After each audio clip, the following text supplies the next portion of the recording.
will have it on their calendars or start to show up. We'll give everybody like a minute as we're kind of getting set up and welcoming everybody and so forth. So if you haven't been to one of these before, we do these periodically at, once or twice a month on various topics. The cool thing is this one we decided to do kind of geared towards a different audience to allow parents or other people, caregivers, whatever, folks that, or may just want to know more about games, anybody, to ask questions about video games and from pretty much whatever kind of standpoints that you want. And we'll kind of go over a little bit about that and who the panel is and what we're doing in just a minute.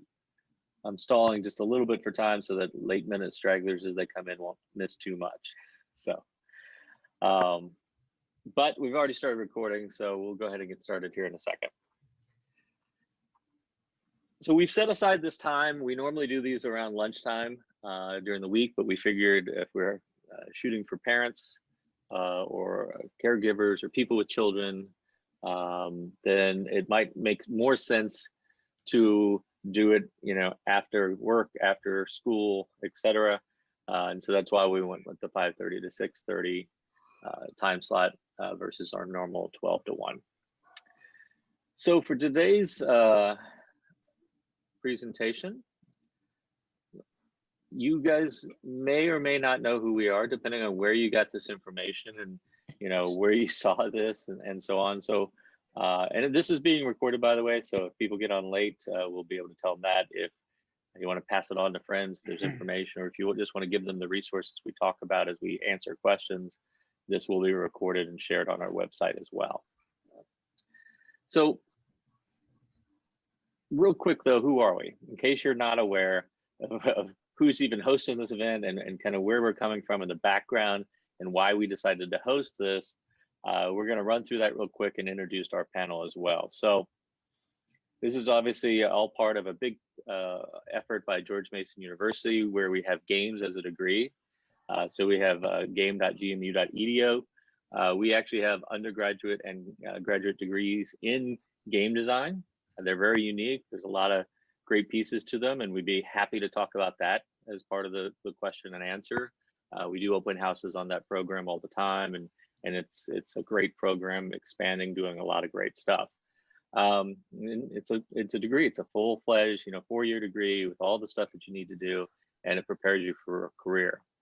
And then the Virginia Serious Games Institute is really about refining that message. How do we take people that are learning about games, because they all, your kids might be playing, video games just for fun and entertainment, but the nice thing is they can also learn to make those, but they could take that same technology and skills and go work for the government or big corporations, making simulations, training, etc. And so part of our mission is, how do we push them towards other types of careers in games? And we can talk about that as well. And then another portion that we want to really briefly hit on is we have a Mason Game and Technology Academy. So if you have kids that are into games now, before they go to college, if they're high school, middle school, we have classes to get them started in, either just learning how to make games for their own fun or hobby, or as a career opportunity. They can get started now, both during the school year as well as during the summer, and we have virtual as well as in-person classes for that. And we also teach adults. So lots of different things. So let's talk about who we are and why we're here doing this. So, hi, I'm James Casey. I had a lot more beard when I took that picture than I do now. I tried to shave today and it went all bye-bye. So I got a master's in business. I did some stuff with that. And then I started to work for a video game company lots of years ago. And so for about 12 and a half years, I worked for a little company that got bought out by a big company called Electronic Arts. And I made a bunch of games for the PC and mobile platforms. And then I came over to GMU, where I teach and help run the Virginia Serious Games Institute with some of the folks you're going to meet here today. And I also have some books that I'm working on with some of these fine folks on how to use games and how to create better learning and better education for all. So That's me, really quick. Um, Stephanie, you want to really quick go over who you are? Say hi. Hi, so I'm Stephanie Kane. Currently, I am the research coordinator at the VSGI.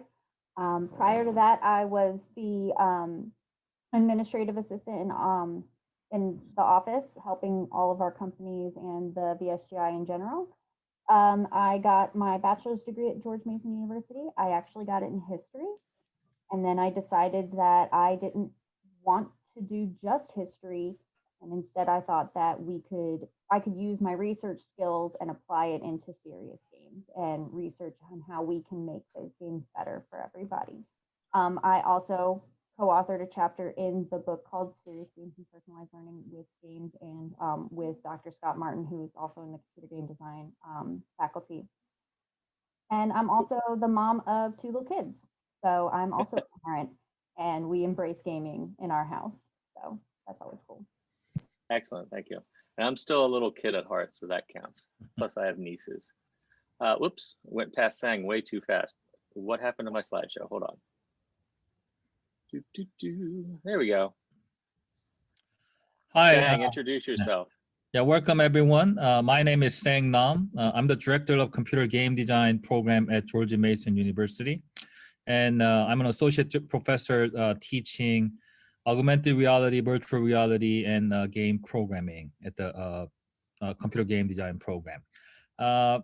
My background, like academia, I have been teaching for about like 18 years in university.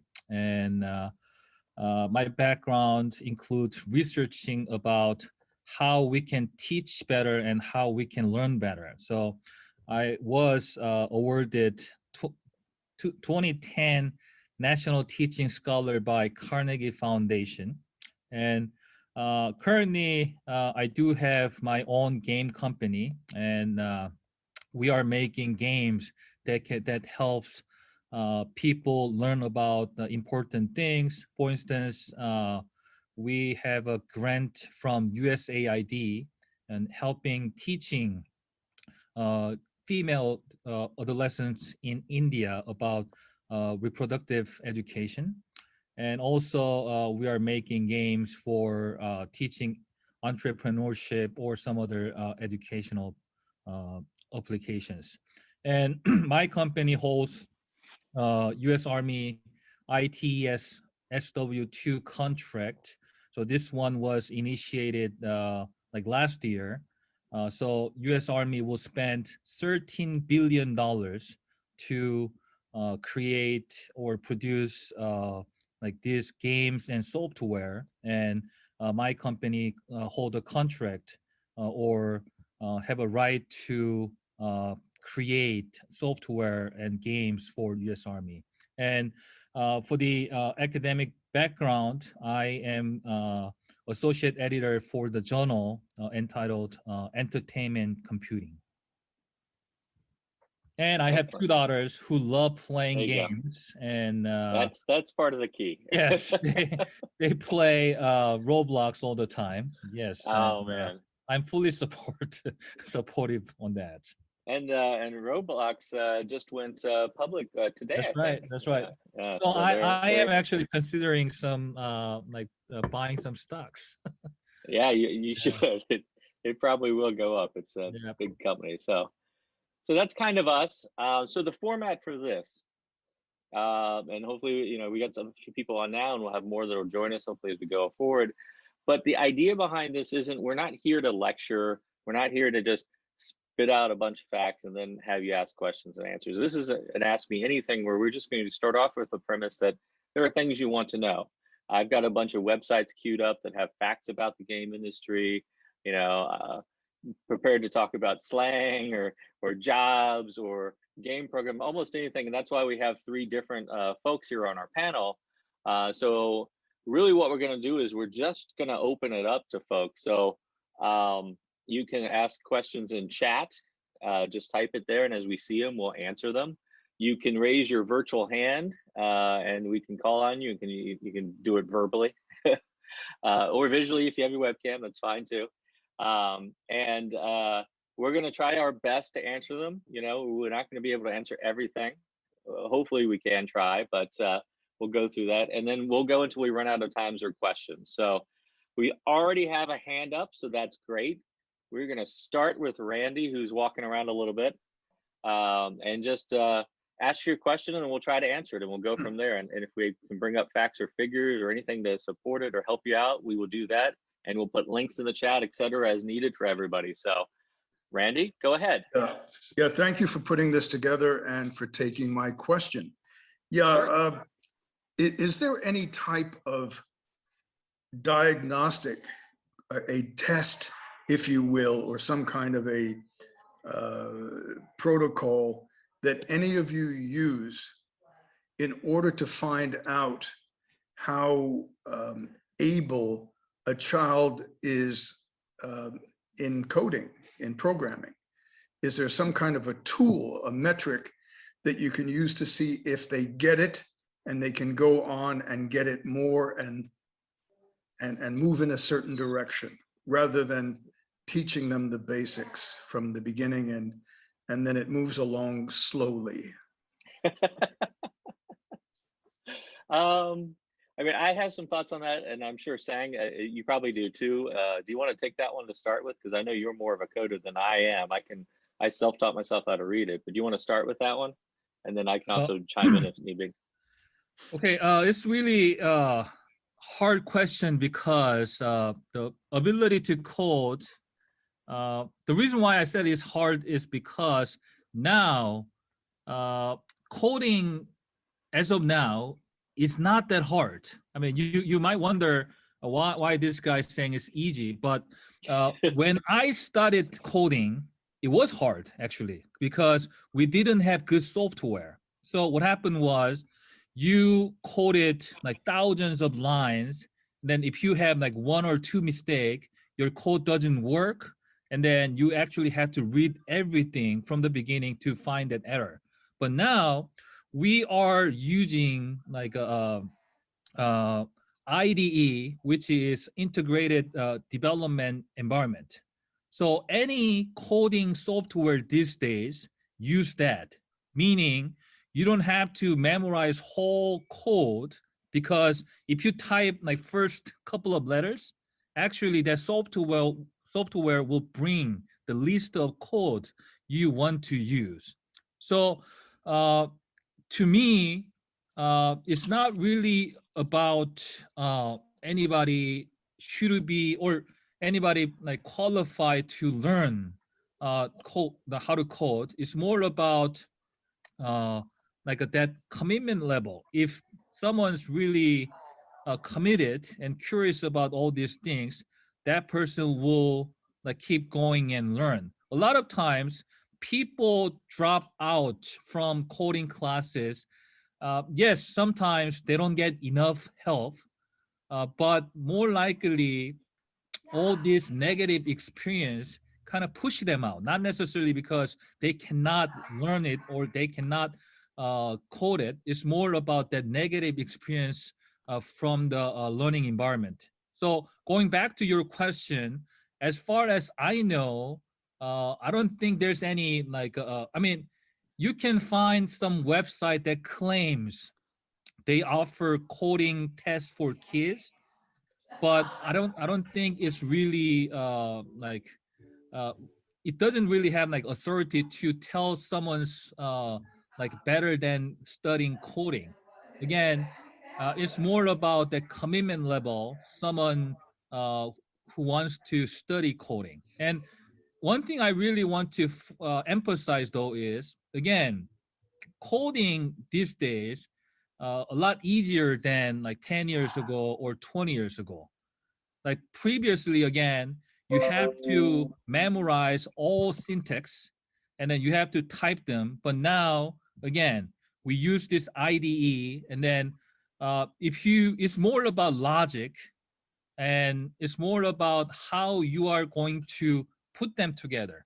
What I mean by that is there are many interesting or free source out there, and it's more about like you build a house with necessary part, and then again yeah, it's a lot easier these days. So if someone is kind of willing to stick longer hours and to do that, anybody can like do this.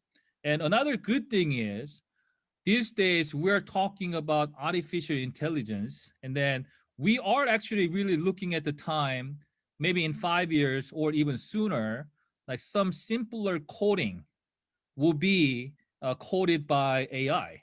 And the reason why I say this is now, some people might say then like we don't have to code at all, but actually we still require is we still need some architect who can put them together. So it's more about the logic, like how to build things together in logic, and then uh, it's not really about that like small thing like that. So again, coding will be a lot easier. Okay, so uh, anybody should just try to create simple programming, and it's not like there's anybody will try to learn and somehow it became too hard. But then again, like you have to seek help, and then because it's more about the commitment. If someone like if you cannot do it by doing 5 times, you should do it 10 times, and then whenever you try that again and again, that numbers of attempt you need to accomplish something will get like less and less, and then uh, that person will get it. To make you feel better, I've been programming for probably about like 35 plus years. I still make mistakes. And then one thing I am better than other people is basically because I made so many similar mistakes in my career, I can fix it faster than other people. So we call it like code review because even experienced coder or programmer, they still make mistakes. So they actually uh, review their code and then make it better. So I'm sorry that I talk about a lot of stuff, but going back to your question, as far as I know, there's no such a test to test your kids, but I guarantee it's more about that mindset, like commitment Yep. level that person make. It's not really about. I mean, it might take a longer than other kids at the beginning, but it's more about like commitment level. And one more thing I want to throw that in is we are talking about threshold concept in education, especially these types of coding. At the beginning, you like students sometimes cannot get it, but there's threshold.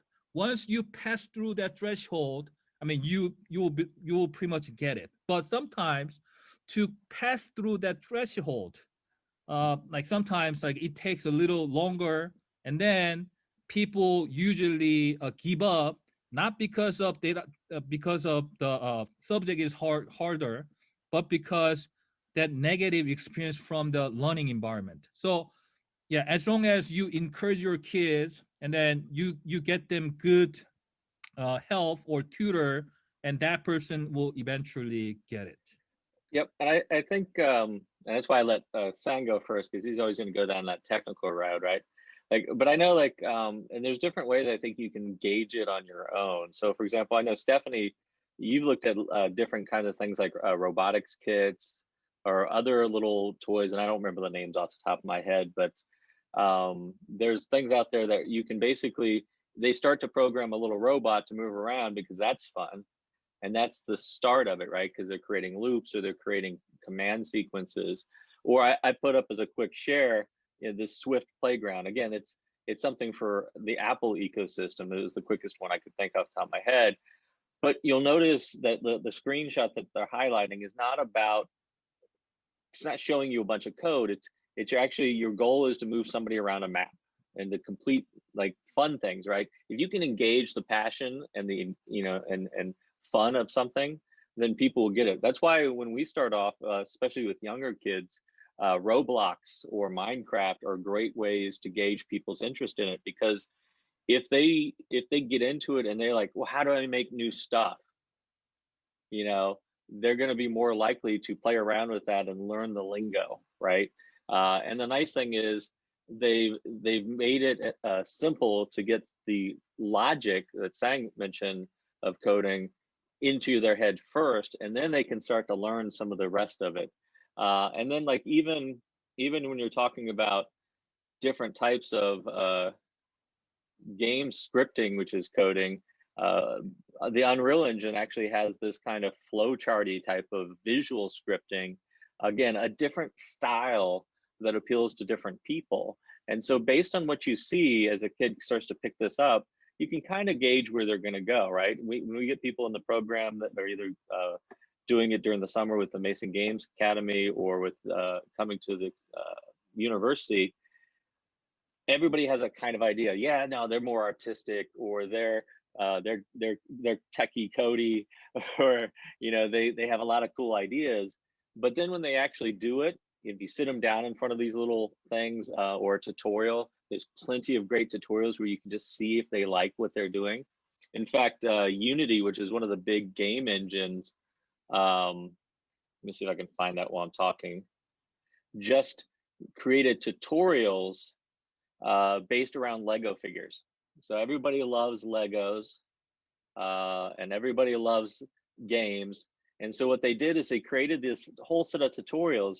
You know, Unity is a game engine. It's what the professionals use to make games. And so it's like, how do we teach kids, right? And yeah, you could go code. You know, I remember when I was young, it was 10, print something, 20, go to 10, and it would just print over and over again. And that, you know, you learn from there. But these days, they can actually put Lego figures in the world, and the logic of what happens in the world, you can actually see it in some of these pictures. They've got little blocks, and those blocks process code. And so what they're doing is they're abstracting this whole business of coding, like, well, I want something to happen when I go up to this thing. Okay, take this block, add on a block to do sound, add on a block to do something else. And they're starting to get the idea of coding. And if they do that, and if they like that, then you take them to that next step. And part of that is finding some of those tools or opportunities out there. But I think that, you know, like Sang said, I don't think there's a true test of, you know, if they're going to be good for coding. I think you just got to find something that interests them and then allow them to kind of explore it. Does that make sense? That answer your question as well? Excellent, cool. I saw another question in the chat. Sang's gonna share something too while he's up here. Nice. Is this for this one or is this for the next one, Sang? Do you remember the name of that robotic tool, Stephanie? He's muted. Yep. There were a couple of different ones. There was one for Osmo, which is like a tablet add-on attachment I used. There was also Lightbot Junior, which is a game. There was a Codapillar, which is actually a Fisher-Price coding toy that you can use for toddlers. There was also a Lego robot that could robotics. They have a beatbox. I got some of them over here somewhere. Mindstorms or something. Cool. Okay, so just yeah, one ahead, thing. Sang. Yeah, one more thing that I want to share is when you think about this coding, like these days, you try to learn how to drive. Not necessarily. So to drive well, you don't have to know every single thing about building an engine. So a lot of times people fail because they tend to think coding is some magical thing, and then their expectations sometimes really big, and then they tackle something they don't really get at the beginning. So again, it's these days it's more about using the tool, and then if you have better logic, like you will actually learn how to materialize your logic through the coding. And one more thing that I want to talk about was this one. This one is actually my work. I did this about like 20 plus years. So this is a simple pseudo 3D like virtual thing. So I did this like 20 like something years ago, and it took me probably a month to do this. Right now, people can do the same thing, exactly same thing, probably in 5 minutes. So this is something like the virtual tour of our building. Then my students actually do this in like as a like 1 week assignment. So what I'm trying to say is tools will get better. So what really matters is this logical thinking process. So basically, number one, you have to remove the fear about learning coding. Sometimes all this syntax really like some people kind of scared of this syntax because oh, I don't understand what it is. But eventually, once you remove the fear and you get to know how to use the tool better and you can learn coding better. Okay, thank you. Sure. So I saw another question in the chat that we're going to get to next. And as I noted in chat, feel free to raise your hand and be queued up and get ready for more answers. But the next one that we have is, do FPS games create violent kids?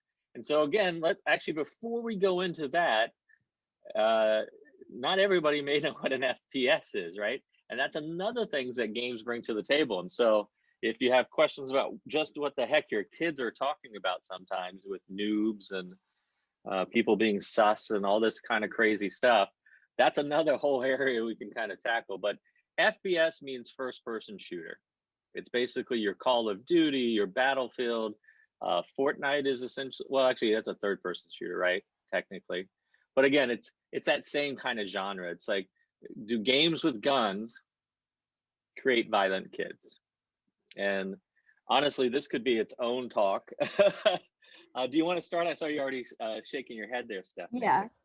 So I did quite a bit of research around this pretty recently, and it's a no.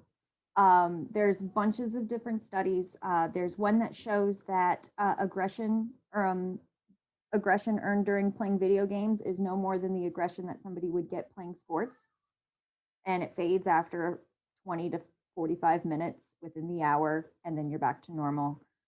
They've also done studies to see if people who are exposed to violent video games become desensitized to violent imagery, and that's also a no. That doesn't happen either. And so basically, what you're looking at is when you see the media talk about violence in video games specifically as a cause for violent behavior, that's actually what they're looking at is the wrong thing. It's just that people that tend to have those antisocial behaviors tend to gravitate towards video games, not necessarily that games cause that behavior. And so you just got to flip that around.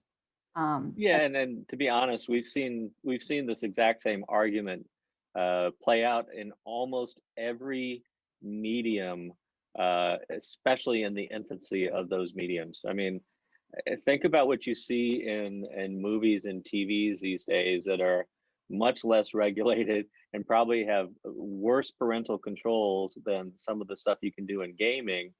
I mean, I watched one on Hulu the other day. I liked it. It was called Boss Level. It had a video game theme, but it was basically a time loop of people killing each other, right? If you're going to watch violent stuff, the biggest thing you can do is really the same thing it always comes down to for any medium. Just be present with what you're looking at with your children, what you allow your children to do, make sure they understand that it's fantasy. I mean, movies, TVs, books, video games, sports, everything has some level of that in there.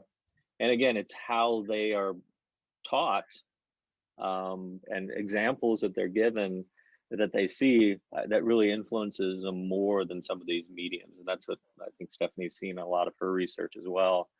And it's good. It's a good scapegoat. I mean, yeah. And you'll see the people in government always trying to kind of shut it down and ban it. But I mean, we've got ratings. If you look at some of the data out there. There's a great organization called the Entertainment Software Association, the ESA, and they put out a report every year about who plays games, how people play games, and when they look at families, for example, one of the things they note is, let me see if I can share this real quick. Share that one. You know, if you're looking at this, if you play games with kids, or at least you're aware of the games, it's like with any hobby. If you take interest in it, you can weed out the good. I mean, weed out the bad, highlight the good. And games bring a lot of good into people's lives. It's hand-eye coordination, it's socialization, it's a learning to achieve things. It's playing on their built-in motivators that they're developing. And the ESRB, the Electronic Software Ratings Board, a lot of people know about it. A lot of people are aware of it. And just like with movie ratings or other types of ratings, as long as you're aware of what's going on, you can kind of police it, which is good. It's not a black hole of information, which is something that's very useful. There are, you know, limits. I know people I used to work with, and I follow them on Facebook, and they're letting their 5-year-old play Call of Duty, and I think that might be a little young, but that's on them at that point. I'm not sure about the parents anyway, so they were sus. It's all about choices. You know, Yep. making sure that, you know, your kid is capable of understanding and, you know, relating to the media that they're consuming. That happens with any sort of media, music, books, TV, movies, anything. And so Yep. as long as you're a present parent and you're present in what your kids are doing, you're going to be fine. But, you know, overall, I mean, violent video games are just another form of media. It's just another form of entertainment, and it's no more damaging than watching a violent, action-packed Avengers Yep. movie. All right, we got some more questions. So we got Karen has a follow-up. Why aren't more women hired in the game industry? Yeah, why? What? I said, yeah, why? That's a good question, right? So I know historically it's always been kind of male dominated. You see that a lot, even in like a lot of the engineering fields and certain fields, and it's slowly changing. You know, Stephanie's getting her master's in game design right now through the system, and we're seeing more and more. What are our current percents saying? What are we seeing for female classes that we've had historically? I know they've kind of varied, but they've been pretty decent compared to other industries. You have them off the top of your head? Well, but we know that in our program, like more than 30% are women now. So it has been improved a lot over the last few years. Excellent. And I know that if you look at gaming in general, mobile gaming is huge, and women typically, demographically speaking, dominate that area. And so what you're seeing is an interest, like they've overtaken guys as far as game playing percentages. And so now it's just a matter of time of giving the opportunities to them, and getting their interest and fostering that interest at a young age, right? You know, giving them these opportunities and saying, look, you know what, you really like playing that game, why don't you go learn how to code, why don't you learn how to do the art, right? And why don't you go out there, you can do pretty much anything. It's and so it's fostering that and giving them the opportunity and showing them, you know, there's folks out there that that want to play their games and like games and share an interest with them, and then that interest can become a profession, and that's an amazing thing. So Stephanie, do you have anything to add? Well, So you're shaking your head there. Oh, I was nodding and agreeing with you for most. Okay, good. I want to say that it is changing, and I'm really happy to see that. But what we've witnessed so far, in my opinion, and this is just my theory, and you can take it or leave it. But when I was a kid, and I'm in my 30s now, when I was a kid, games were always advertised to boys. Games were always advertised as a boys thing. It was a guy's world. Women no need apply. And so what you're seeing now is the results of kind of like a lost generation of people who really weren't encouraged to pick games up. And so therefore you're kind of losing out this population that could have had an interest but never developed it. Now that we're kind of starting to advertise more games for girls and games that are a gender neutral hobby, you're going to see more girls being interested in games. And so I think as we get older, we're going to see more and more girls approach gaming as a career and as a hobby and be more welcome in it. Right now, of course, there is a little bit of pushback from some of the culture, but I think it's only going to get better. Yeah. And so, yeah, some Karen, is kind of acclimation, getting people used to and understand that they can and should be doing this type of stuff. And you say your daughter plays Call of Duty. Well, my nieces play Call of Duty and Fortnite and all these great first-person shooter games, and they're not violent, for one, and they also see the opportunities for it not only being a great pastime but potentially a career too, which is good. And so we had another question above that about addictions. Do you have any advice on addictions? Sang, Stephanie, you want to start or do you want me to? I mean, for me personally, video game addiction really is just a symptom of another mental disorder, in my opinion. Video games are a really easy way to get that sense of accomplishment, to get that sense of community, to get that sense of that you're accomplishing things, even though it's digital things. And so when you're depressed and when you're sad, it's really easy to get that nice, quick little dopamine rush when you're completing things in a game. And so you're going to continue to go back to that game to get that same dopamine rush. And so I don't think it's necessarily an addiction so far as like a gambling addiction or an alcohol addiction. I think that the addiction is just a symptom of another thing like depression or anxiety or agoraphobia or something like that. And then my colleague. Well, I mean, yeah, and I would say to that same effect, it's like addictions, or it's an odd word for one, right? It's like, yeah, when you think about like what is an actual addiction, right? People are addicted to work, people are addicted to TV, binge watching. I mean, there's a lot of addiction. Like that term is thrown around so much, right? And I think what it comes down to is that it just depends on if it borders into the unhealthy realm, right? If anything, it doesn't matter if it's video games, it could be sports. If you watch some of those documentaries on people in sports and the things that they go through and what their parents put them through and all this stuff, arguably some of that stuff can be worse. But at its core, an addiction really is about whether something becomes harmful or hurtful to an individual. If they're doing something, it could be reading, it could be, staying out all night partying. And there's so many different things that people just they build up. Like I said, it's dopamine, it's a sense of achievement, it's socialization, whatever it is that they're getting out of it. If they do it to excess, that's when you start to look at it as addiction, and you have to weigh, are the benefits of what they're getting out of it overwhelmed by what is happening, the hurtful stuff, right? Is it causing dips in grades or et cetera? And then what you have to do is you have to figure out, is there a way?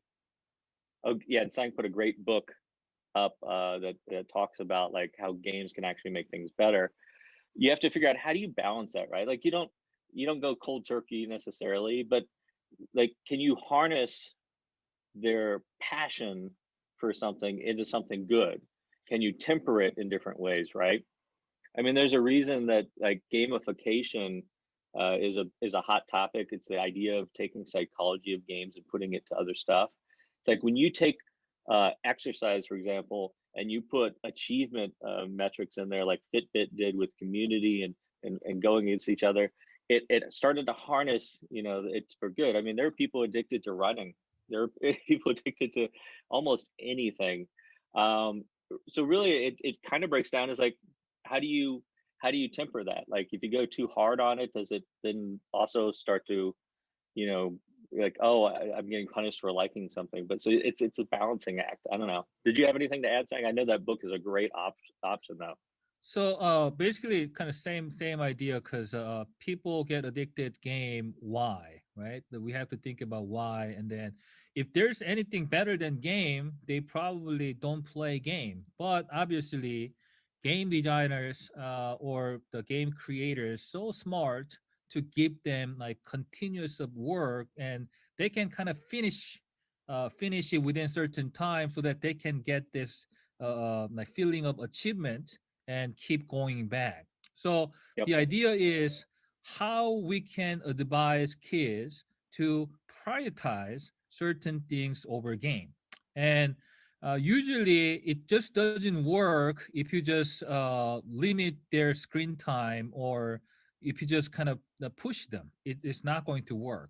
So you really have to treat your kids, and there should be like give and take, and then but if you just like limit it, it's not going to work. So make it a better contract, or if you do certain things, you can do like you can play game for a certain amount of time. So kind of teaching them about like opportunity cost. If you do this, you cannot do other things. So and then like kind of guide them to the right direction, because I know this because yes, I have two kids, and then they're not necessarily addicted to game, but like They're one of addicted to TikTok, right? yes, TikTok, because Yeah. one of my daughters like always on TikTok. So we basically kind of talk about it and try to kind of encourage her to do some other things. And then now like she kind of like grew out of it. So we're kind of lucky. But I know this is a serious issues. And then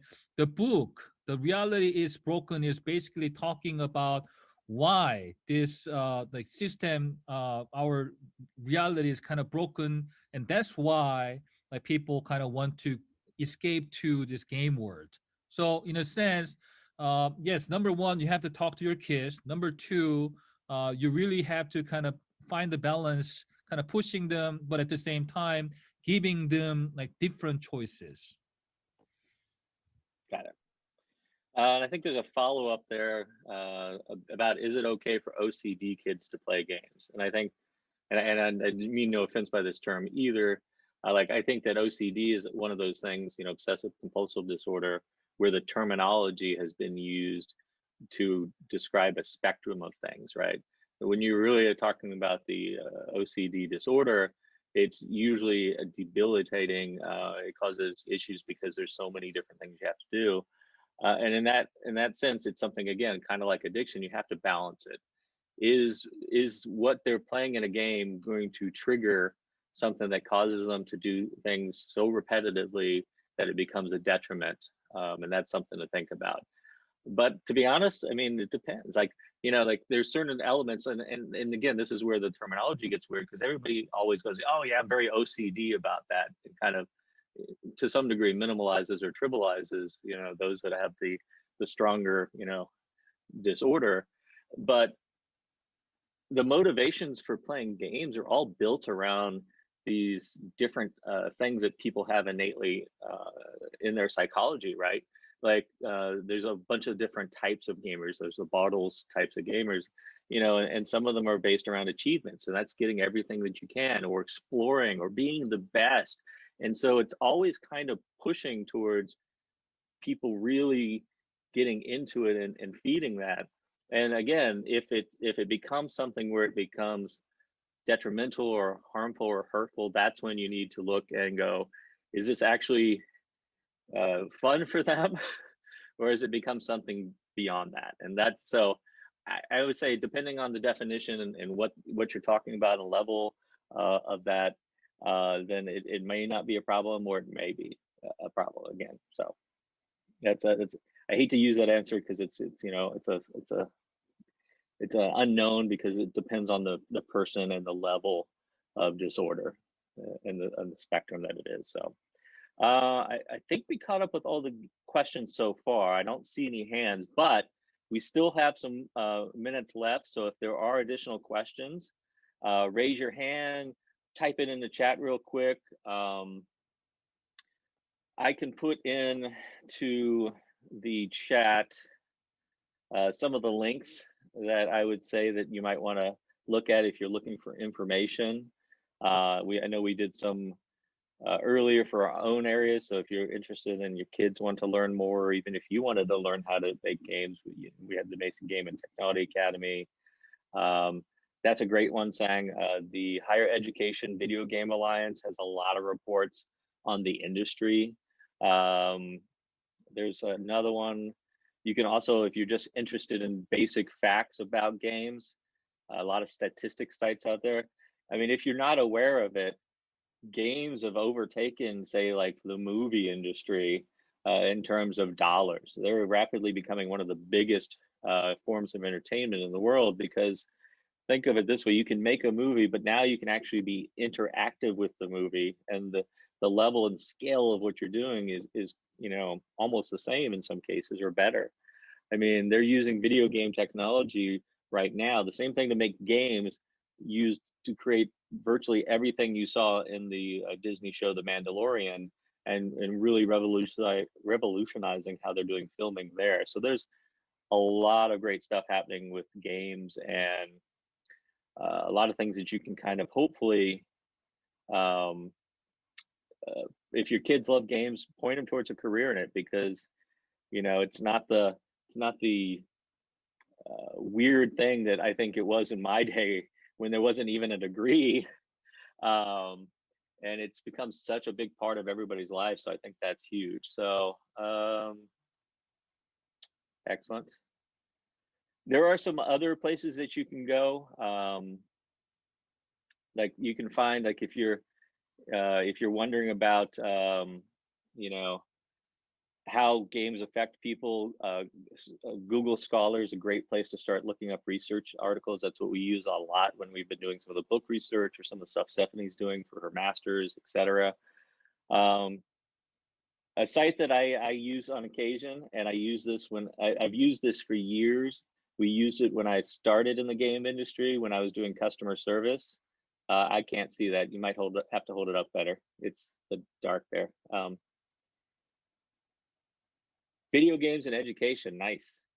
Um, there's a little site, and I don't want to link it, because when you go to it, it does have some questionable language on it, but that's because it's designed that way. It's called urbandictionary.com. If there's ever a term that your kid is used that you don't know what it is, and you can't find it in other areas, you can go there. Just be forewarned, it is not safe for work language. uh, but if they're saying sus, or I copped a bag, or all these things, or whatever the terminology is, that's a place to go to find out what's going on.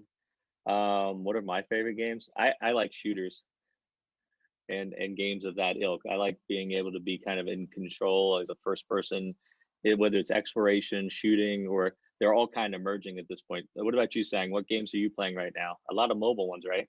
Yes, I play mobile ones like Lords Mobile and the Hero Wars.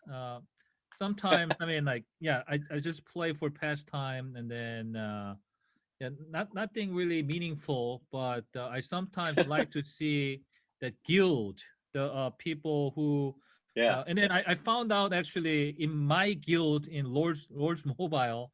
I thought I might be the oldest person, but there are many many people actually who retired, and then yes, we talk about sometimes we Yeah. talk about some like weird things about life, and then Are you yeah, still playing that? Are you still playing that Marvel game with all your friends? yes, Oh, it's like a yeah, job for you.